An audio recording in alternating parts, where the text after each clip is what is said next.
Bonjour et bienvenue dans les paganismeries de Marilou.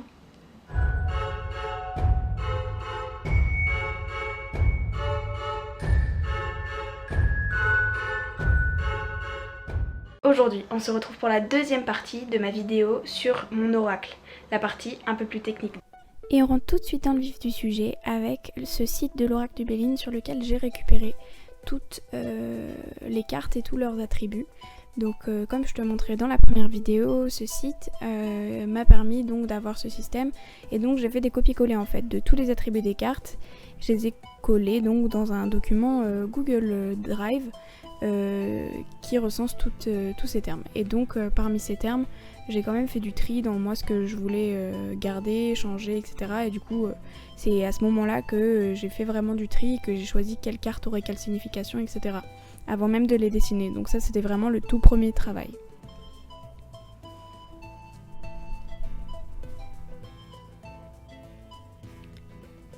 Ensuite, voilà à quoi ressemblaient mes scans.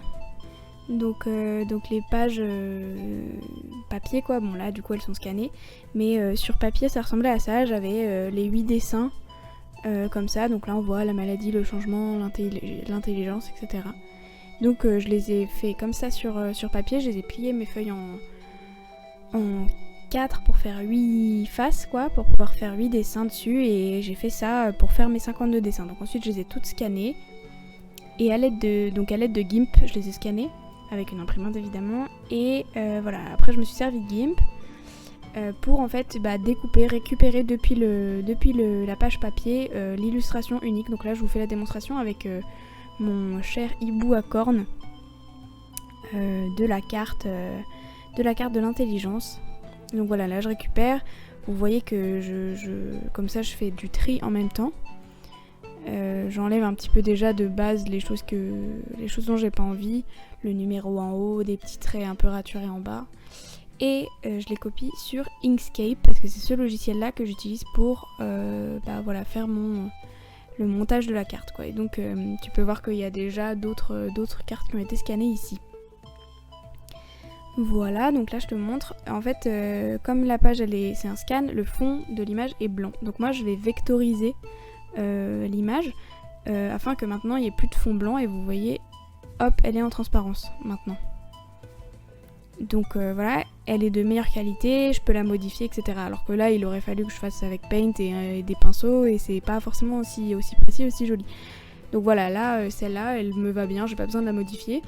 Mais voilà, par exemple là je remontre avec l'exemple de la balance. Donc là voilà, je sélectionne mon image, je la recadre bien comme il faut, comme je la veux, pour pas qu'elle soit trop grande. Je la récupère, donc je fais CTRL X, ça fait couper. Je vais la coller sur Inkscape. Je mettrai les liens de tous ces logiciels que j'utilise. Vectoriser le bitmap. Là je choisis donc bien niveau de luminosité, je mets 3 passes. Et c'est parti. Et là donc voilà, elle est en transparence comme la dernière fois. Et là je vais faire des petites modifications, donc je vais utiliser l'outil de chemin qui va me permettre de faire des modifications et d'enlever en fait des parties qui me plaisent pas, donc c'est un peu la gomme, sauf que là en fait mon objet est en vecteur, donc je peux même carrément changer les formes, etc. Donc je vais supprimer les morceaux qui me plaisent pas. Donc c'est plus ou moins une gomme en soi, c'est un petit peu plus élaboré parce que c'est des vecteurs, mais au final ça revient un petit peu au même. Donc voilà, je fais mes petites modifications. Et puis je continue à scanner, à récupérer toutes mes images les unes après les autres. Donc là on a la lyre du plaisir, la fée du message. Alors voilà tout ce dont vous avez besoin pour faire une carte. Moi c'est ce que j'ai utilisé. Donc il y a un fond de couleur, c'est le fond jaune. La banderole parce que moi je voulais mettre des titres. Donc un texte avec une police que j'ai pris sur Dafonte. L'image que tu vas mettre dans ta carte, et une couleur si tu veux mettre une couleur, plus le cadre évidemment.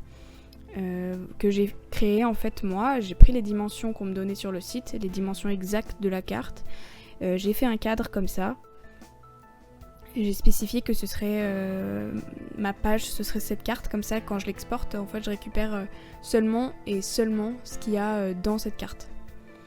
Donc c'est pour me simplifier la tâche en fait. Après je vais te montrer qu'on les fait à la chaîne en fait après les cartes. les unes après les autres, on change plus grand chose, il n'y a plus que l'image du milieu qui change. Et puis choisir les couleurs. Donc je vais mettre mon fond dessous parce que sinon en fait la carte elle est en transparence et sur le site makeplayingcard.com ça ne marcherait pas. Donc voilà, je le mets tout en bas de mon écran, je permets que tout se superpose dessus, ce fond jaune, et pour l'exemple, voilà, je le laisse pour montrer un peu ce que ça peut donner comme ça. Donc voilà, je mets les choses, tous les objets où je veux qu'ils soient à peu près. Bon là je me rends compte que le texte est un peu très près du haut, etc. Donc voilà, je vais faire les modifications et je mets le fond en blanc. Et voilà, il sera toujours là le fond, mais au moins j'aurai pas de transparence. Voilà, donc là je vais faire mes petites modifications, je vais aligner, faire mes repères, etc. Donc pour sélectionner plusieurs choses, on se sert de la touche Shift dans Inkscape, contrairement à Control dans la plupart des autres. Voilà, je me sers de la fonction aligner et distribuer pour bien tout centrer. Du coup, il faut quand même que j'en fasse un peu à la main parce que ça peut pas tout régler non plus. Je me sers des flèches pour être plus précise pour le réglage. Donc voilà, j'aligne mon texte, etc. Là, je me rends compte que ma clé et ma couleur sont un petit peu hautes. Je vais les régler. Et une fois que ça me paraît bien, je regarde, je vérifie que ça m'aille, que voilà, je trouve ça harmonieux, etc. Je fais exporter la page parce que du coup j'ai défini que le bord était la page. Donc j'exporte.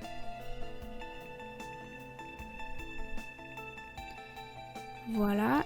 Et là je la retrouve donc sur mon bureau où il y a toutes les couleurs que j'ai récupérées, les couleurs des fonds, donc c'est vraiment le bazar, mais voilà. Et donc c'est ce que ça donne, voilà, comme ça. Donc voilà, on accélérait un petit peu après le reste. Donc voilà, là je m'occupe plus du bord du texte, je le regarde vite fait, mais voilà, sans plus. Et je fais exporter dès que ça me convient. Là bien sûr c'est en accéléré, mais mais c'est à peu près comme ça que j'ai fait tout du long, quoi. Donc là voilà, je modifie le texte, je le réaligne, je choisis une couleur, je la mets au fond, je la mets comme je veux et j'exporte. Et c'est ça en boucle. En fait, une fois qu'on a fait la base, que la banderole elle est placée et que du coup en fait en soi il n'y a plus qu'à réécrire le texte, passer une image, un texte, une couleur au fond. En fait il n'y a plus vraiment à se prendre trop la tête. Là j'ai mis un peu de transparence sur l'image au fond parce que c'était trop vif et du coup on voyait moins bien mon dessin. Je l'ai copié-collé parce que du coup il n'y avait pas assez de couleur en haut. Mais voilà, après voilà, tout ça c'est du feeling, quoi, hein. J'ai pas de recette miracle, j'ai juste... voilà. Je mets le titre, j'exporte comme d'habitude. Donc voilà. Et là, tu vois que sur l'autre page Inkscape de laquelle je sors tous mes dessins, je les ai tous scannés, tous en même temps en fait. Parce que c'était plus simple en fait, je les ai tous rangés, comme ça je pouvais faire les uns après les autres, j'avais pas à me prendre la tête à tout refaire le scan du début, etc. Je me suis fait une page Inkscape où j'avais tous mes dessins vectorisés, donc c'est ce que je faisais juste avant. Je les prends de GIMP, je les mets sur Inkscape, je les vectorise, et voilà. Donc voilà, le choix des couleurs, hein, c'est assez intuitif finalement, je les ai tous téléchargés et voilà, je choisis un peu ce qui me va, des fois ça me convient pas forcément, je réfléchis un petit peu qu'est-ce que je veux comme couleur, pour quelle signification. Là je pensais que voilà, le rouge c'était assez évocateur par rapport à un dragon, etc. Voilà, chacun voit comme il veut. Je mets un peu de transparence parce que encore une fois on voit pas assez. Je rectifie un peu les couleurs, etc. On change le titre et on exporte. Donc voilà, défilé de toutes mes cartes.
Voilà, donc avec les cartes noires et blanches. Ensuite, voilà comment j'ai fait pour les héberger. Donc ça, c'est le site de makeplayingcards.com. On choisit Create a New Design, donc avec l'avant et l'arrière de la carte personnalisée. Ça, c'était mon choix. C'est possible de faire quelque chose de pas autant personnalisé que moi, hein. C'est pas un souci. Ensuite, on cherche la taille de carte qu'on veut. Moi, je voulais des tarot cards, donc j'ai pris des cartes de taille de tarot. Là, je fais ma simulation, donc pour avoir ce qu'il me faut comme papier, comme taille, etc. Donc j'ai pris 310 pour avoir une finition en linen. C'est un peu cher, je crois, mais bon, j'ai pas vraiment fait tous les tests. Je pensais que c'était une bonne chose. J'avais vu des critiques qui disaient que c'était bien, donc j'ai pris ça et en effet c'est très bien. Donc voilà, j'ai fait une Tuckbox, donc j'ai choisi Tuckbox, c'est pour faire sa propre boîte personnalisée. Donc voilà, mais ça c'est aussi quelque chose qu'on choisit, hein. On peut juste dire je veux juste une boîte blanche, ça suffit, et puis peut-être faire les dessins à la main, etc. Moi mon choix c'était ça. Donc voilà, on voit que j'ai 17,50.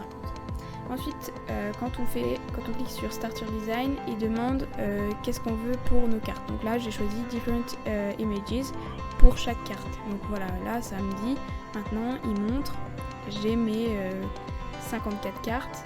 Comme ça, ces emplacements vides là. Dans ces emplacements, en fait, je vais héberger mes images et les glisser.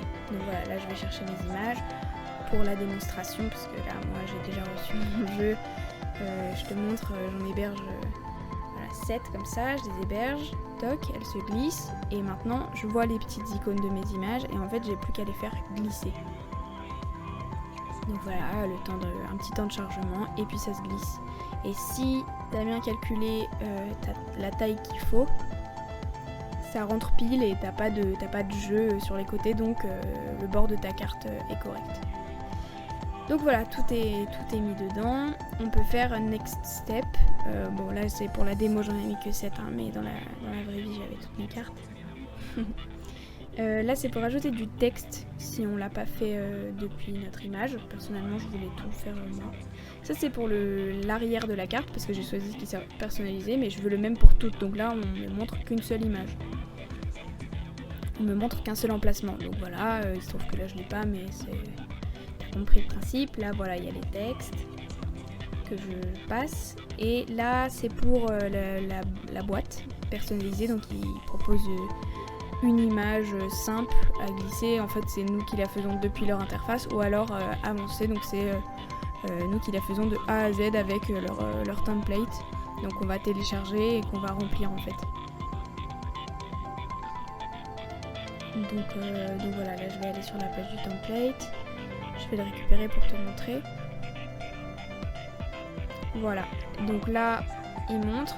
Il faut surtout bien remplir tout le contour en fait. Quand on va télécharger, il faut vraiment que tout soit surligné quoi, du template, de cette forme là, parce que c'est ce qui va être imprimé comme ça et il ne doit pas y avoir de blanc. Donc ça ressemble à ça. Voilà, donc là il montre qu'est-ce qui est où, etc. Moi ce que j'ai fait en fait, c'est que j'ai pris cette image, j'ai évidé toutes les petites parties, donc front, back, etc. J'ai tout évidé pour que ce soit plus qu'une sorte d'armature en fait, un pourtour, pour que moi je puisse caler ce que j'avais envie de caler dedans. Je vais te montrer, je crois que je l'ai encore par ici.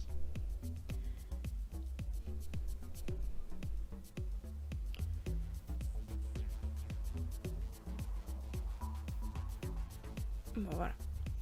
Du coup je peux... Voilà, ici il y aura... Donc ça c'est l'armature en gros, à quoi ça ressemblait quand je l'ai évidé. Et après j'avais plus qu'à le mettre en transparence par-dessus mon dessin pour voir. Et donc voilà, ça donnait ça à la base, la boîte. Et je te l'ai montré, elle est toute bien. Donc là il n'y a pas de... tous les recoins du template sont surlignés quoi. Voilà, et quand on le reçoit, donc voilà, tout beau, tout clean. Il était dans une boîte donc en carton avec du papier bleu, il était comme ça dedans. Et après, quand on l'ouvre, Voilà, donc la boîte, ça donne ça en gros après ce que je t'ai montré. Et quand on l'ouvre, les cartes sont dans un petit plastique, donc elles sont bien protégées encore, même dans la boîte. Et ben j'espère que cette vidéo t'a plu. Et puis on se retrouve très bientôt pour une prochaine. À bientôt!